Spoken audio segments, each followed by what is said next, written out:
შავხრალებს პლანეტებისა და მზეების შთანთქმაში შესაძლოა კონკურენტი ჰყავდეს. კიდევ ერთი სამეცნიერო ჰიპოთეზის თანახმად, შესაძლოა ვარსკვლავი პლანეტას შთანთქავდეს. ეს ვარაუდი გარკვეულ კვლევას ეფუძნება და მხოლოდ თეორიაზე არ დგას მისი არსი. რამდენად სტაბილურია პლანეტარული სისტემები? უცვლელ გზას ადგანან თუ ერთ დღესაც შეიძლება ჩვენი კოსმოსური სახლი დაგვატოვებინონ. ფიზიკოსებმა უკვე იციან იმ წესების შესახებ, რომლებიც ორი ციური სხეულის მოძრაობას განაგებს. მაგრამ გვეუბნებიან, რომ როგორც კი მათ მესამე ემატება, დინამიკა მეტად კომპლექსური ხდება. არაპროგნოზირებადი არასტაბილურობა წარმოიქმნება, რა დროსაც ობიექტი შესაძლოა შემთხვევით გაისროლოს კოსმოსში, ან მისი მასპინძელი ვარსკვლავისკენ. ეს მეცნიერებისთვის ახალი ამბავი არ არის. სამი სხეულის პრობლემა უკვე საუკუნეების მანძილზე წარმოადგენს მათთვის გამოწვევას. ერთ-ერთი დაბრკოლება კი ის არის, რომ ჩვენ შედარებით ცოტა ვიცით იმაზე, თუ რამდენად გავრცელებულია მსგავსი კატასტროფული არასტაბილურობების წარმოქმნა. თუმცა ახალი კვლევა ამ საკითხს ნათელს ფენს. ახლომდებარე ვარსკვლავების შესწავლისას აღმოაჩინეს, რომ 10-დან 1-მა წყვილმა ვარსკვლავმა შესაძლოა პლანეტა გადაყლაპოს. სამარაუდოდ იმიტომ, რომ პლანეტამ თავის ორბიტაზე არაბალანსირებული მოძრაობა განავითარა და ვარსკვლავში ჩავარდა.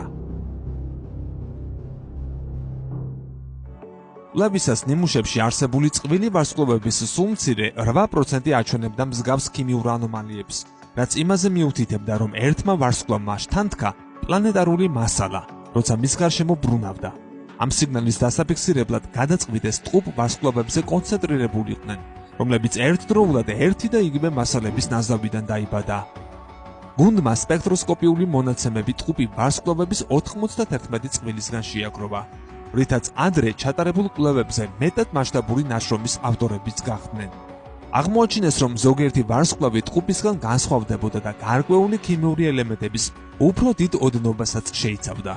ნახშირბაცსა და ჟანგბადთან შედარებით უფრო მეტ რკინას, ნიკელსა თუ ტიტანს. სწორედ ეს განსხვავებები მიუთითებს მეცნიერებისთვის იმ ფაქტზე, რომ ვარსკვლავმა პლანეტა გადაყლაპა.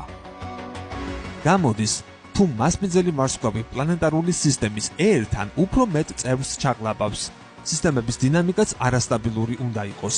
თუმცა ეს უფრო მეტად პლანეტარული სისტემების ადრეულ ცხოვრებაში იქნებოდა გავრცელებული, როცა ისინი 100 მილიონი წლის იყვნენ.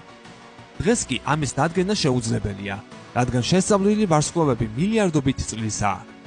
ამის მიუხედავად ქიმიური ანომალიები უფრო ბოლოდროინდელი არასტაბილურობების შედეგია, რამაც ვარსკვლავები აიძულა პლანეტები თუ სხვა პლანეტარული მასალები მოეხმარა. არ დაიზარო, გამოიწერე ჩვენი YouTube არხი და გვიჭირე მხარი.